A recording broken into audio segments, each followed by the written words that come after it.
Je vous invite à présent à ouvrir vos Bibles dans l'évangile de Matthieu au chapitre 24. Matthieu 24, nous lirons les versets 37 à 39.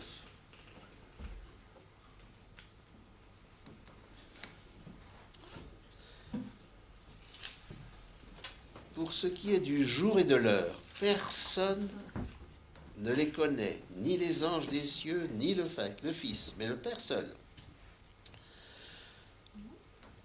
Comme au jour de Noé, ainsi en sera-t-il à l'avènement du Fils de l'homme. Car dans les jours qui précédèrent le déluge, les hommes mangeaient et buvaient, se mariaient et mariaient leurs enfants, jusqu'au jour où Noé entra dans l'arche. Et ils ne se doutèrent de rien, jusqu'à ce que le déluge vienne et les emporte tous. Il en sera de même à l'avènement du Fils de l'homme.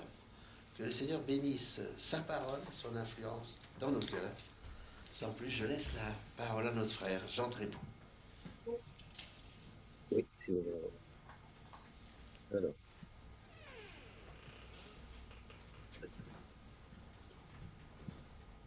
bonjour à tous. Bonjour. Vous me recevez bien? Oui, on entend bien. L'image est correcte, elle est bien centrée. J'ai toujours ce petit souci, une petite inquiétude. Ça va. Eh bien, écoutez, c'est toujours avec joie, hein, avec cette joie pour nous de nous entretenir avec votre communauté. Et puis, il y a aussi ce sentiment de reconnaissance pour votre accueil sympathique. On ne désespère d'ailleurs pas de pouvoir vous rencontrer un de ces quatre, malgré la distance.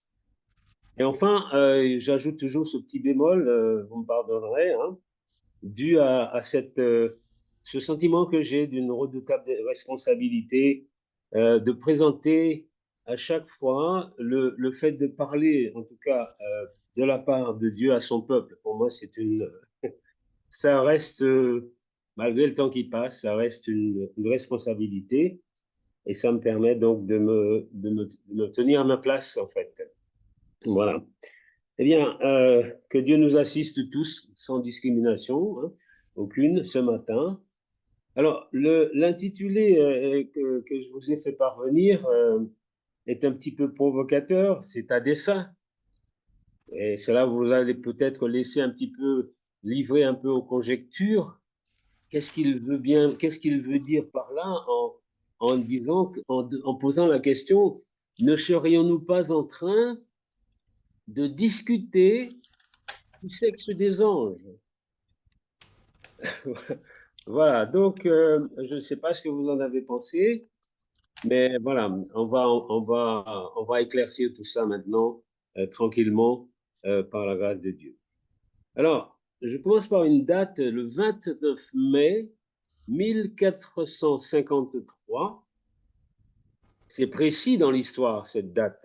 En général, on dit en 1600, en 1000 et quelques, mais là, c'est vraiment le 29 mai 1453. La célèbre ville de Constantinople, nous rapporte-t-on dans l'histoire, est assiégée par l'armée turque, les armées turques, ottomans, on disait aussi. Alors, Constantinople, avait pour réputation, enfin, avait pour titre aussi, c'était considéré du moins comme la deuxième Rome. Vous voyez, c'est dire son aura et son importance à cette époque. Elle tire son nom, bien entendu, de Constantin, euh, qui a installé ses quartiers généraux, dirons-nous, dans cette capitale en 330 de notre ère. Bien, cette ville s'appelait Byzance bien avant Jésus, bien avant l'ère chrétienne, s'appelait dans les près de 600 ans avant l'ère chrétienne, c'était la ville de Byzance, qui est donc devenue Constantinople. Et à cette date précise, cette ville fait office de rempart contre l'avancée de l'islam et de Méhémet II, sous la conduite de Méhémet II, nous dit-on, donc de l'ennemi turc, si vous voulez, pour faire ça. Au palais de l'empereur, à ce moment-là, les prêtres orthodoxes, les gens de la cour du roi, étaient donc tous ceux qui sont ces gens qui ont le pouvoir en main, si vous voulez, ceux qui prennent les décisions pour la destinée de cet empire, de cette ville en particulier, eh bien, ils étaient donc très occupés, tellement occupés à discuter, je vous le donne en mille, sur la question théologique du sexe des anges. Quel sexe possédaient les anges? Il paraît que la prise de la capitale donc, a pu avoir lieu, a pu être facilitée parce que ces personnes-là étaient occupées à s'occuper d'autre chose que de ce siège qui était autour de cette ville. Alors, l'expression a fait florès, vous le savez, on dit, vous entendez quelquefois, vous entendez parler de discussion du sexe des anges pour dire, pour dire, pour dire que lorsqu'on parle de sexe des anges, on ne parle pas des choses sérieuses, en fait. On ne parle pas des choses qui sont importantes à ce moment. Il y a une expression synonyme qui se rattache au nom précédent de la ville. Ce sont on parle de querelles byzantines. Vous avez déjà entendu ça sans aucun doute. Et donc, ça signifie des débats superficiels, parfaitement inutiles, inventés par les savants, notamment les savants religieux, ainsi que les philosophes, qui en faisaient leur délectation, n'est-ce pas? Et voilà, qui passaient du temps à ce genre de choses au lieu de s'occuper des choses plutôt essentielles. Voilà d'où vient donc cette expression que je vous propose aujourd'hui, et pour vous dire que rien n'a changé. En fait, si vous observez bien, rien n'a changé à travers les temps. Les sachants d'aujourd'hui, on ne dit plus beaucoup les savants, les sachants aujourd'hui même ont le même comportement, en fait. Quand les choses sérieuses sont en jeu, on débat de futilité. On l'a vu très récemment dans un certain gouvernement que je ne pourrais pas. On a vu les gens, l'Assemblée nationale se débattre, faire des grands débats pour discuter des frasques d'un des leurs là, qui avait des problèmes avec son épouse, etc. Alors qu'il y a un enjeu vital aujourd'hui qui devrait occuper ces personnes de façon beaucoup plus profonde et beaucoup plus permanente, beaucoup plus sérieuse, des enjeux vitaux. Cette attitude, donc ce comportement mental, intellectuel, coûte très cher à la société humaine, et coûtera aussi très cher à la société plutôt aux chrétiens des derniers temps. Les adventistes ne sont pas épargnés.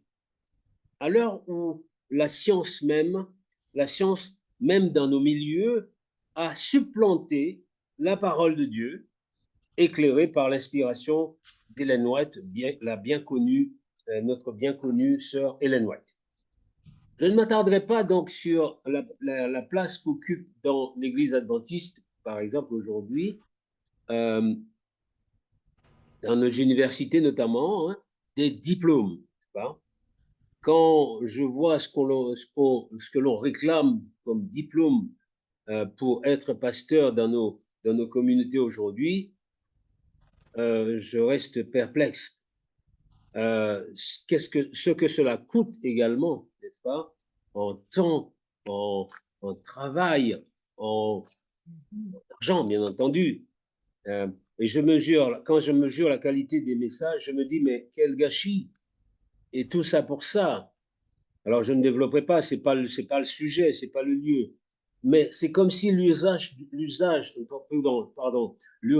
du salut des âmes attendait que les pasteurs soient bardés de leur reconnaissance académique.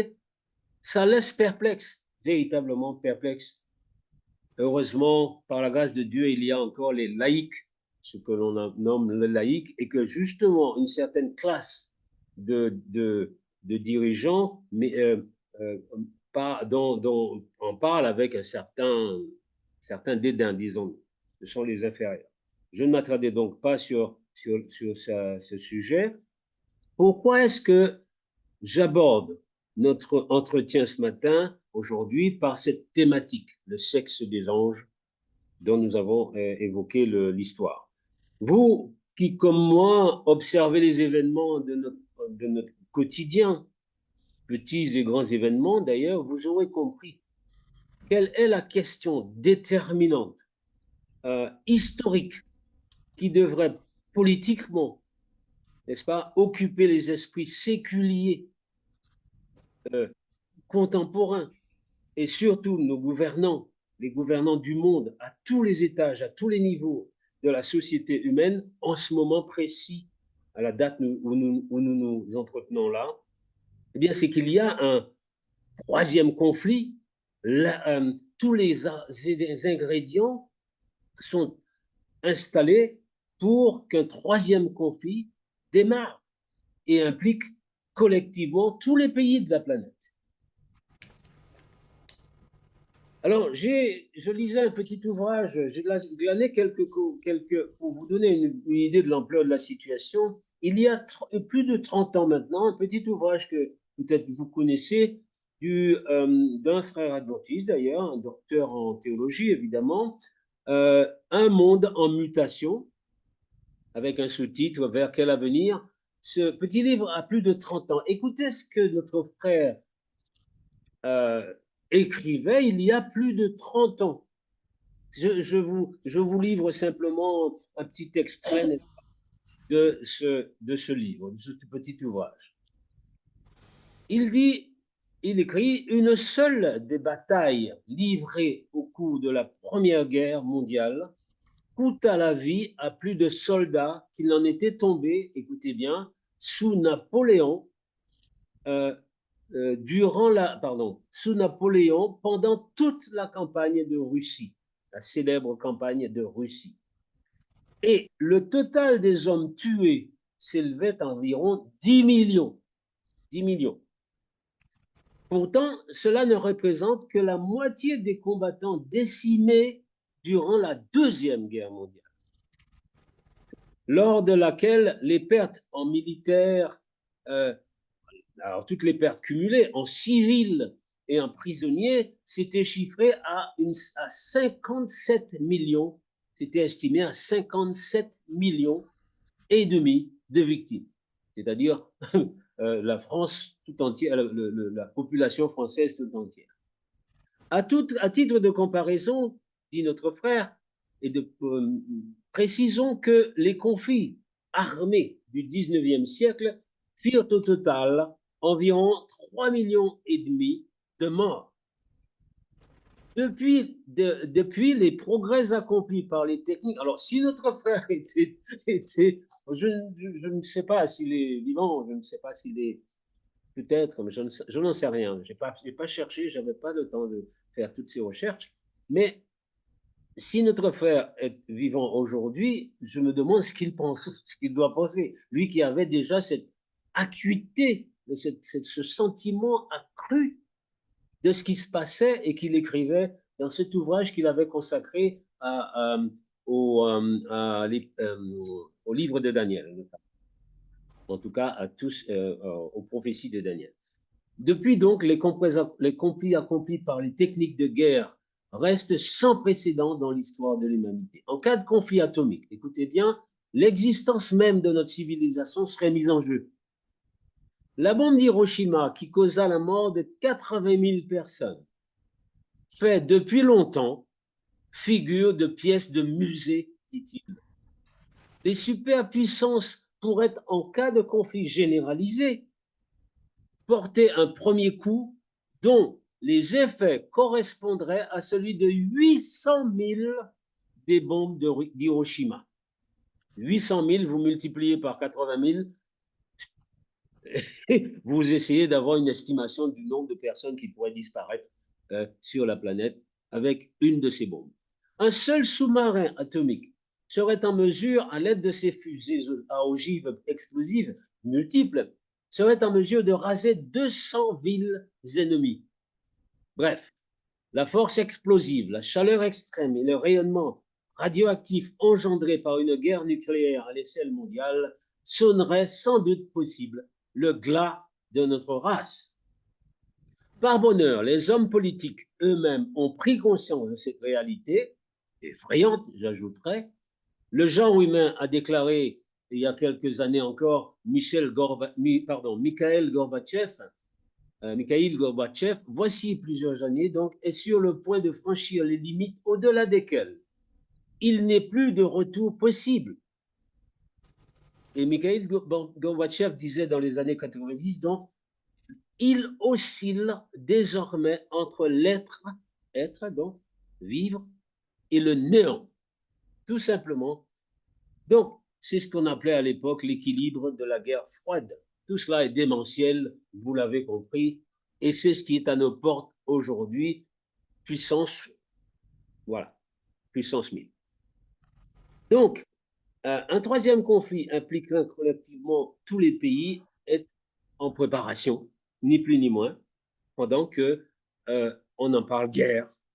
Alors, je vais aller plus loin. Prenons un texte dans l'épître, la deuxième épître de Pierre, au chapitre 2, à partir du verset 3. Et voici ce que disait Pierre à son temps. Ce sont des textes, que vous l'avez compris, intemporels, alors imaginez. Voici ce qu'il disait au chapitre 2, donc je vais lire à partir du verset 1, 2 Pierre 3, verset 2 Pierre, oh là là, oui, 2 Pierre 2, verset 1. Non, 2 Pierre 3, excusez-moi. 2 Pierre 3, verset 1 à 4.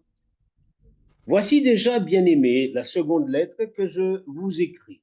Dans l'une et dans l'autre, je cherche à éveiller par des avertissements votre saine intelligence, afin que vous vous souveniez des choses annoncées d'avance par les saints prophètes et du commandement du Seigneur, de notre Seigneur et Sauveur, enseigné par vos apôtres.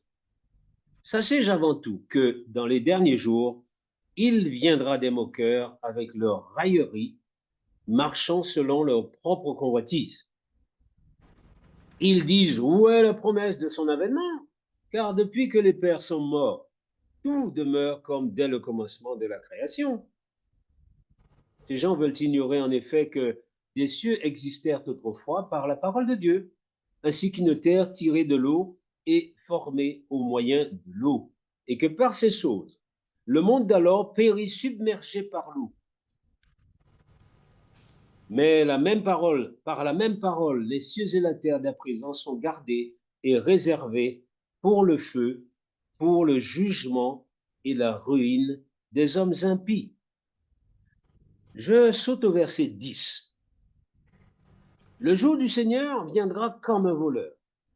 En ce jour, les cieux passeront avec fracas, les éléments embrasés se dissoudront, et la terre, ainsi que les œuvres qu'elle renferme, sera consumée.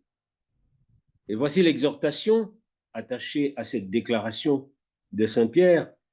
Puisque tout cela est en voie de dissolution, combien votre conduite et votre piété doivent être saintes. Attendez et hâtez l'avènement du jour de Dieu, jour à cause duquel les cieux enflammés se dissoudront et les éléments embrasés se fondront. Mais nous attendons selon sa promesse de nouveaux cieux, une nouvelle terre où la justice habitera. Alors, je ne pourrais pas vous dire, parce qu'il y a un débat là-dessus, je ne pourrais pas vous dire si ces feux dont parle l'apôtre Pierre viendront d'en haut ou viendront d'en bas. Une chose est sûre, c'est que ceux qui se préparent là laissent perplexe et fait réfléchir. Peu importe. Une chose est sûre, c'est que notre planète est destinée au feu. Ce n'est pas moi qui le dis, c'est Dieu lui-même qui le dit. C'est la Bible qui le déclare. Alors, après cette lecture, je vous repose la question. Quelle est la question, le sujet déterminant, mais cette fois, en priorité, je la pose à tous ceux qui se réclament du nom du Christ et donc de l'Évangile, et donc adeptes de la grande controverse. C'est quoi le problème? Alors, il me semble que ce devrait être, ce qui devrait occuper notre pensée en tant qu'enfant de Dieu aujourd'hui, matin, midi et soir, c'est une expression qui signifie sans cesse, évidemment, de manière, bien sûr, intelligente. Il ne s'agit pas de penser matin, midi et soir aux événements de la fin, en tout cas aux évangiles, à l'évangile, d'une manière déséquilibrée. Angoissés, vous savez, ces gens qui ont de l'angoisse, qui sont anxiogènes quand vous les côtoyez, parce que la fin des temps est là, etc. Il ne s'agit pas de ça. C'est ce qui devrait occuper notre esprit d'une manière permanente, mais joyeuse. C'est l'aboutissement du plan du salut. Tout ce qui se prépare autour de nous doit attirer notre attention, tout simplement, mais d'une manière certes préoccupante, mais pas angoissée, pas craintive, pas peureuse, pas catastrophique, n'est-ce pas? Nous qui avons déclaré être le plan du salut, c'est notre préoccupation principale, en tant qu'adventiste notamment, dans le sens biblique du terme, eh bien, notre préoccupation permanente, ça devrait être cet aspect des choses. Hein? Dans cet état d'esprit, est-ce à dire que rien d'autre ne compte? Mais non. Que rien d'autre n'a d'importance? Mais non. Est-ce à dire que rien d'autre ne devrait faire l'objet de notre attention au quotidien? Mais non. Rappelez-vous, je disais tout à l'heure, à l'instant du moins, je disais que notre salut, celui de nos semblables, devrait nous occuper l'esprit de manière permanente, mais j'ai ajouté de manière intelligente et pas déséquilibrée, pas fanatique, n'est-ce pas? D'une manière dénuée du syndrome de l'addiction. On n'est pas addict à la fin des temps, c'est une maladie. Ce n'est pas ce à quoi l'Évangile nous appelle. Mais l'Évangile nous dit, attention, ça chauffe. Et donc, rappelez-vous donc, je disais cela, en fait, l'Évangile nous dit de vivre, et moi j'ai mis entre guillemets dans mes notes ce mot vivre, c'est-à-dire de vivre, d'avoir cette soif de vivre, mais de vivre notre foi, mais dans la joie intérieure, surtout une sorte de jubilation, mais ça ne signifie pas que tout va bien. Mais pas dans l'insouciance. Il ne s'agit pas d'une insouciance, il ne s'agit pas de la légèreté mondaine. Il ne s'agit pas d'aborder l'évangile, l'accomplissement des prophéties d'une manière légère et mondaine. Pas dans la peur non plus, ce que je distingue bien de la crainte. Nous craignons Dieu, mais nous n'avons pas peur de Dieu.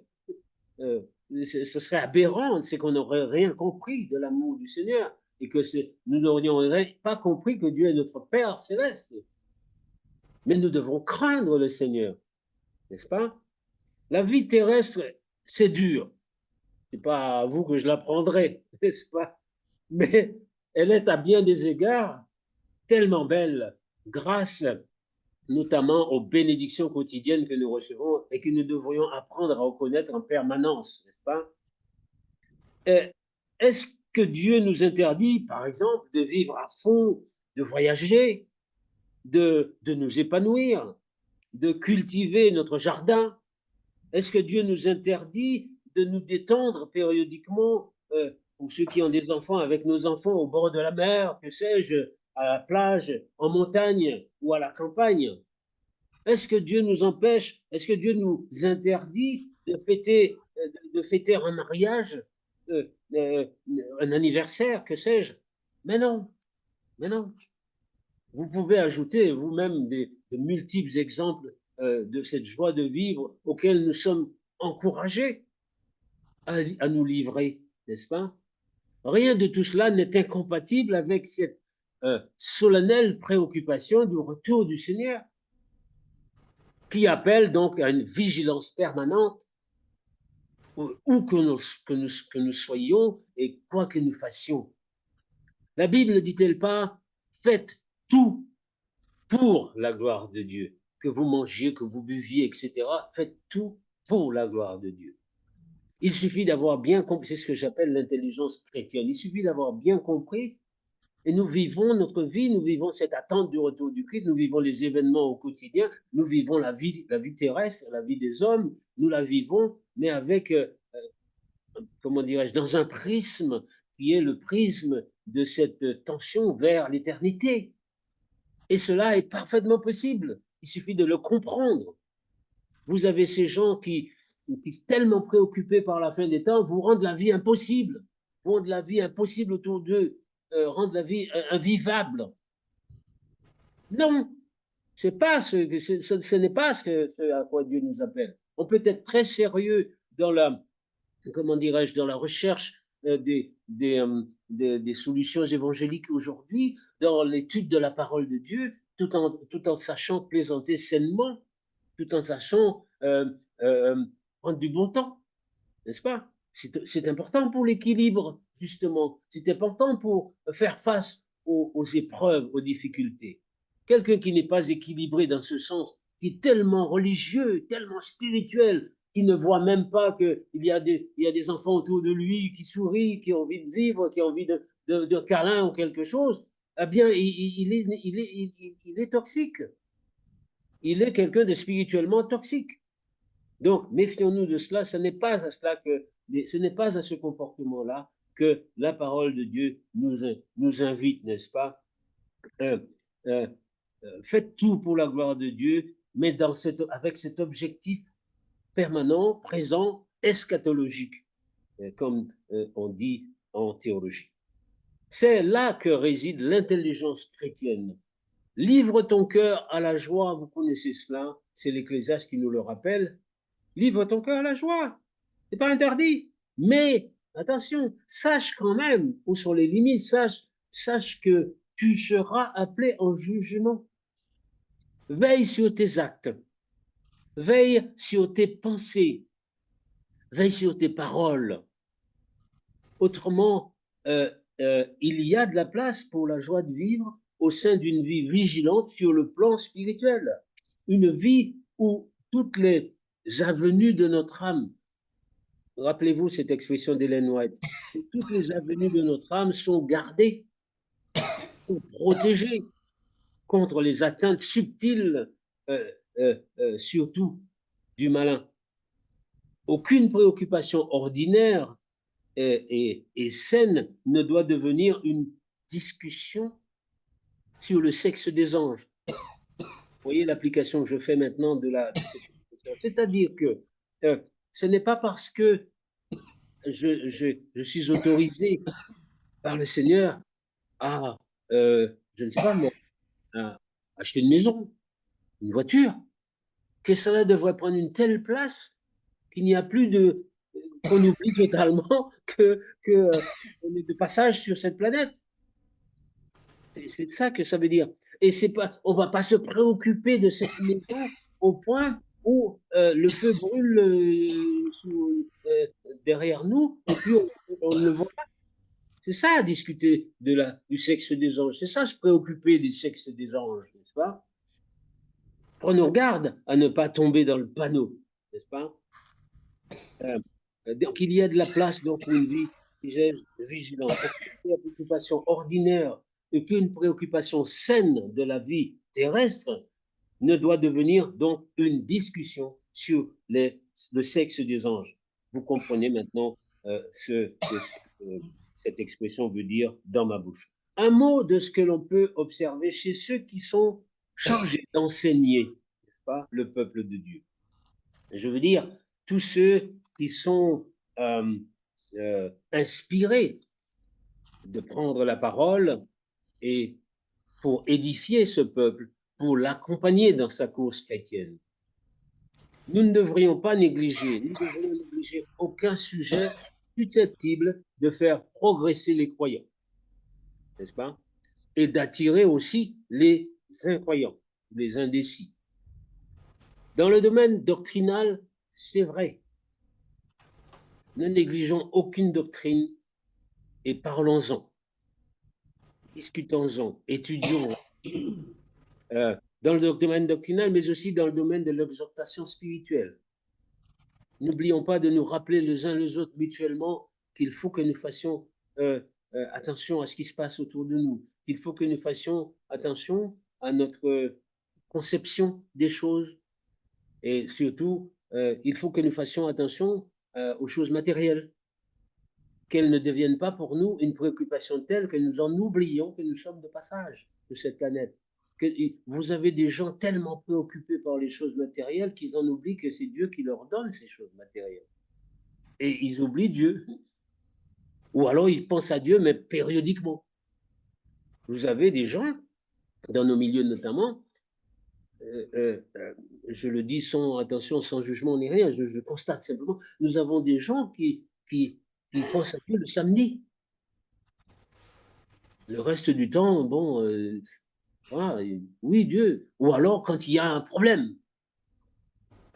Faisons très très attention de ne pas tomber dans le panneau. Satan entretient autour de nous cette préoccupation des choses terrestres, n'est-ce pas? L'argent, le prestige, la performance, n'est-ce pas? La gloire qu'il faut obtenir, voilà, voilà. Satan nourrit notre orgueil avec ces choses qui prennent l'allure de choses tellement importantes. La réalité, c'est que ce n'est pas si important que ça. Il y a bien plus important que ça et nous devrions rester extrêmement vigilants. Voilà ce que sous-jacent, je veux entendre, je veux vous faire entendre. Nous ne devrions donc négliger aucun sujet susceptible de nous édifier et d'édifier notre prochain. Ayons ce souci à cœur et soyons, par l'inspiration de Dieu, bien entendu, soyons intéressants lorsque nous partageons la parole de Dieu. Soyons captivants, trouvons, je ne sais moi, soyons, comment on dit ça, inventifs. Ne nous contentons pas de platitudes religieuses comme parfois on le subit, n'est-ce pas? Sortons des sentiers battus, recherchons les choses, essayons de trouver de façon à accrocher l'attention, à maintenir l'attention vivante, n'est-ce pas? Prenons des risques même, évitons l'ennui et la routine en matière spirituelle. Prenons des risques, donc, disais-je,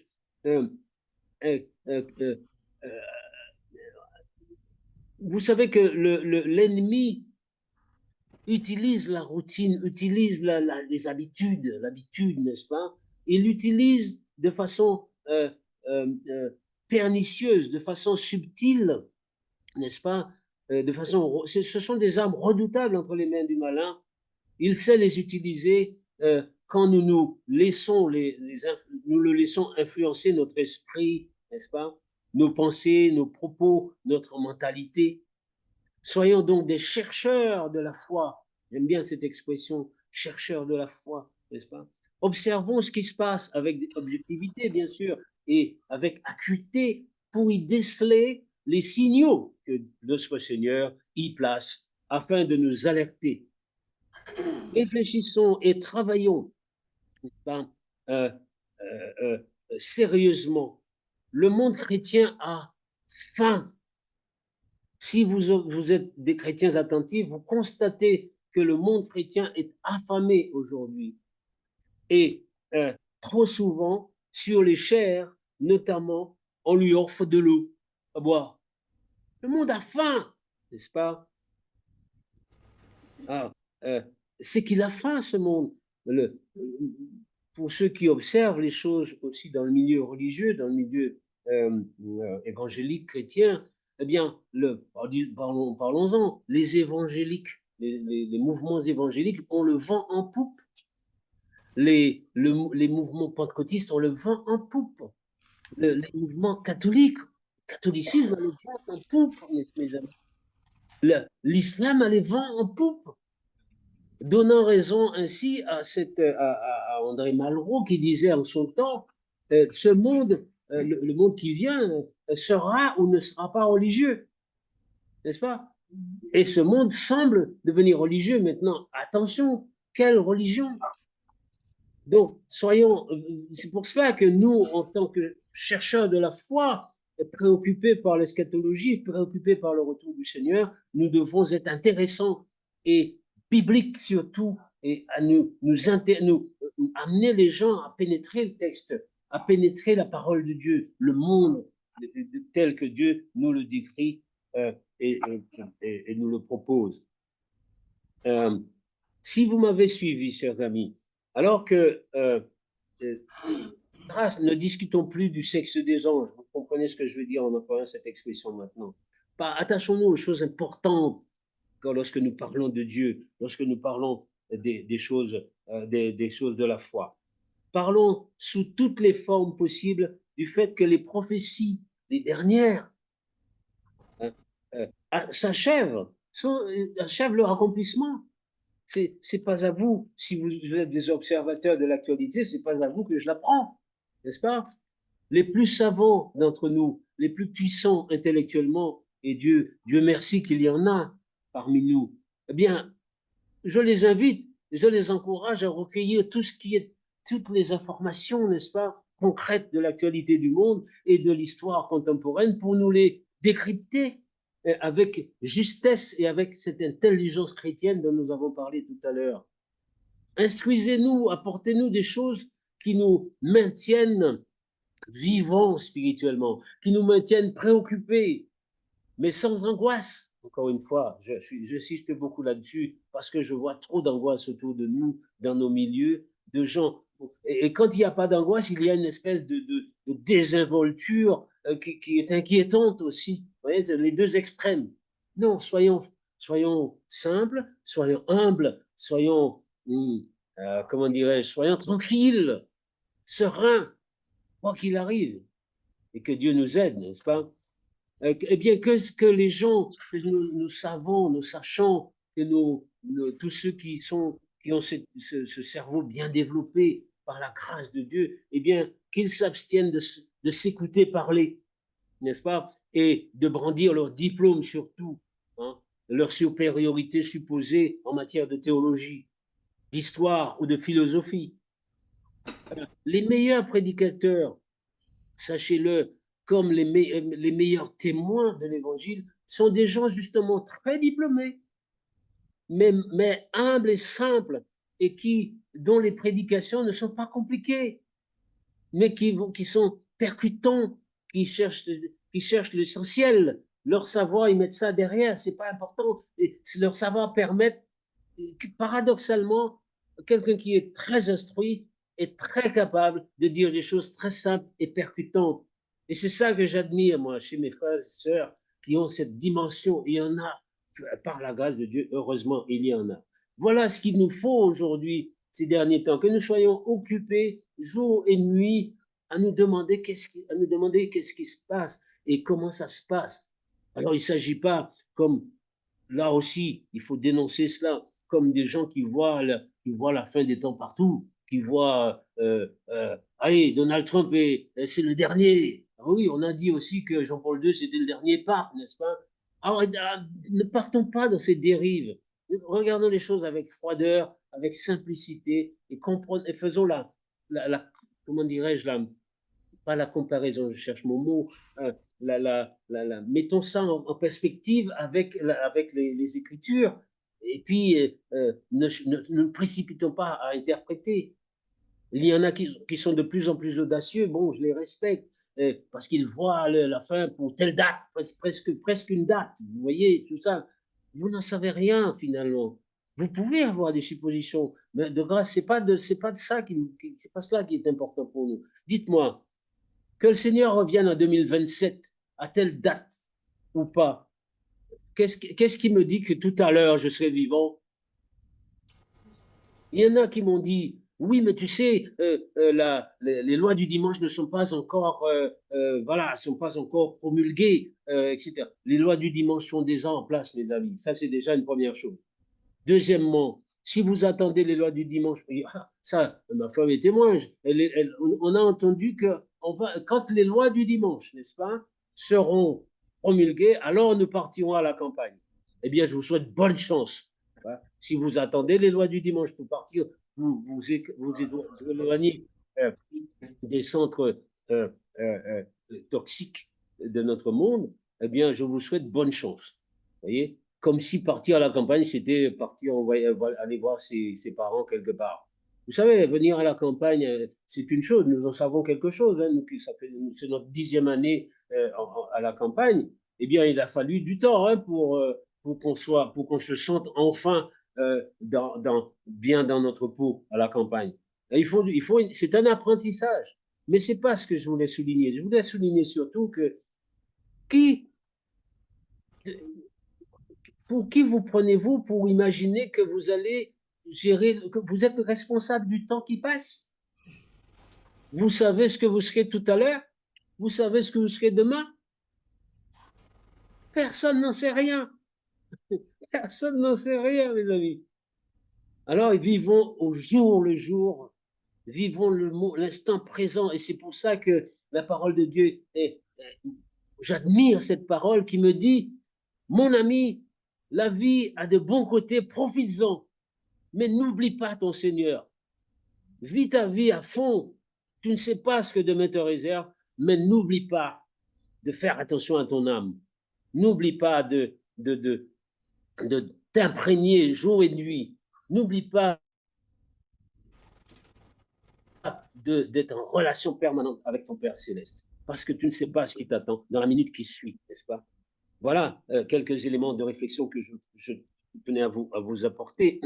Que donc ces braves gens qui sont doués au-delà de la moyenne par rapport à nous, eh bien, qu'ils reviennent à la simplicité du message de notre Seigneur Jésus et de ses apôtres, et nous les délivrent pour sauver le plus grand nombre possible, et eux-mêmes avec, bien entendu. Le temps manque, bien entendu, pour parler pour mentionner, bon, c'est tout un sujet d'ailleurs, qui pourrait faire l'objet d'un sermon, le puzzle de la fin, dont les pièces s'imbriquent sous nos yeux, jour après jour, avec une saisissante précision, n'est-ce pas?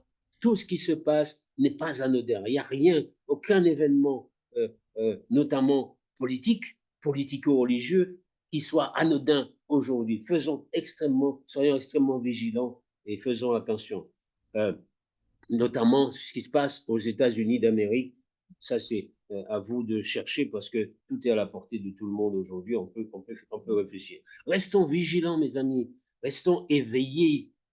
Rejetons toute exaltation émotionnelle qui aveugle, vous savez. Mais réjouissons-nous de ce qui se passe au niveau prophétique autour de nous. C'est une époque prodigieuse que nous traversons. Et j'aimerais faire une petite parenthèse avant de finir. Faisons attention à nos prières. C'est délicat ce que je vais dire, mais il me semble que le Seigneur me demande d'attirer votre attention sur ça. Nous prions, Dieu ne porte pas de jugement, une fois de plus, sur aucune prière. Dieu seul décide de la qualité d'une prière. Ce n'est pas moi qui décide de si une prière est bonne ou pas. Faisons simplement attention, parce il arrive que nous prions et que nous ne nous rendons pas compte que nous demandons à Dieu d'empêcher à la prophétie de s'accomplir. Nous faisons des prières, par exemple, oui Seigneur, je prends un exemple comme ça, à froid, surtout, il ne faut pas qu'il y ait de guerre. Pourquoi faire? Il ne faut pas qu'il y ait de guerre. Bien sûr, il ne faut pas qu'il y ait de guerre. Mais qu'est-ce que Jésus a dit? Il y aura des guerres. Prions pour la paix de la planète entière. Tout le monde sera en paix les uns avec les autres si notre prière est entendue par Dieu. Ce n'est pas ce que Dieu dit. Dieu n'a pas dit que la planète sera en paix. Alors imaginons que Dieu mette toute la planète en paix, donc la prophétie n'aura plus lieu. Son plan tombe à l'eau. Les choses qui se passent autour de nous aujourd'hui, qui nous font peur pour certains, qui nous étouffent, qui nous inquiètent, mes amis, ce sont des choses qui sont annoncées. Le Seigneur les a annoncées. Notre prière faisons attention donc à notre prière. Elle doit être non pas d'empêcher aux choses de se produire, mais elle doit être de nous donner, Seigneur, les forces nécessaires, les armes nécessaires pour traverser ce qui va se passer. Voilà le sens de la prière d'aujourd'hui. Et non pas d'empêcher les choses de se passer, n'est-ce pas? Et je vous laisse deviner, faire d'autres applications de ça. Faisons extrêmement attention. Maintenant, bien entendu, une prière sincère, Dieu la reçoit sans aucun doute. Et Dieu la juge lui-même. Ce n'est pas à moi de la juger. Je sens simplement qu'il ne faut pas que nous prenions de risque de prendre le nom de Dieu en vain ou de prier dans le vide, sans cohérence, n'est-ce pas?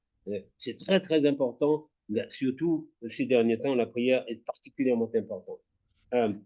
Je termine en vous relatant une anecdote, enfin, c'est pas une anecdote, mais un fait qui s'est produit pendant ces dernières années, pendant le Covid notamment. J'ai écouté une prédication, la prédication d'un responsable au sein de la division interaméricaine. C'était au plus fort du Covid et de ce qui se passait dans les églises.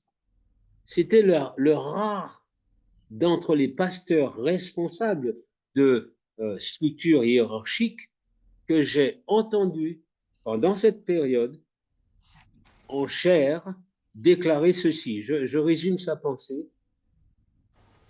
Ce n'est pas le temps, il le disait avec sa verve de responsable, oui, et notamment des îles, hein, bon, c'est un homme des îles, ce n'est pas le temps de discuter des détails de la vaccination dans l'Église. Nous avons autre chose à faire.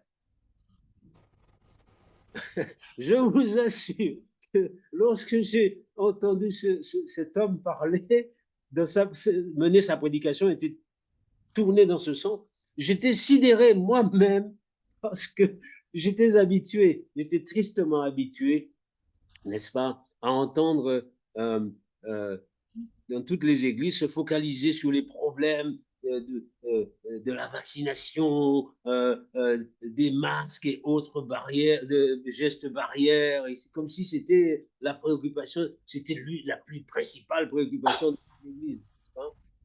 Cet homme a eu ce cran, c'est l'un des rares, en plus, vu son poste de responsabilité, puisque c'était un responsable de la division interaméricaine, cet homme a eu ce cran de dire au peuple de Dieu, ce n'est pas le temps de discuter des détails de la vaccination dans l'Église. Nous avons autre chose à faire. Et en substance, il ajoutait, c'est le temps de mettre en ordre notre âme et de nous repentir. Voilà. Eh bien, écoutez, j'ai encore ce message dans la tête et ça m'a fait du bien d'entendre ça à ce moment-là. Les gens étaient tellement préoccupés par l'anecdote de ce qui se passait. Aujourd'hui, on en est bien loin avec tout ce qu'on sait aujourd'hui de cette affaire. Eh bien, voilà, les gens étaient préoccupés que par ça. On ne parlait que de ça. Et on avait peur dans les églises, peur de se fréquenter, peur de se... C'était de la peur partout. On était tombé dans le panneau. Eh bien, cet homme a réagi vigoureusement en disant que ce n'était pas le moment de s'occuper de ces choses. Eh bien, alors que on se focalisait sur des problèmes secondaires, particulièrement secondaires, eh bien, c'était incroyable d'entendre cette prédication avec ce sens biblique des choses, justement, en des occasions comme celle-là. Eh bien, j'espère qu'en terminant, vous retiendrez au moins l'idée que nous pourrions bien être en train de discuter du sexe des anges, alors que le Seigneur est à la porte et il attend. Que Dieu nous bénisse, mes amis. Courage et bon sabbat à tous. Amen. Amen. Amen.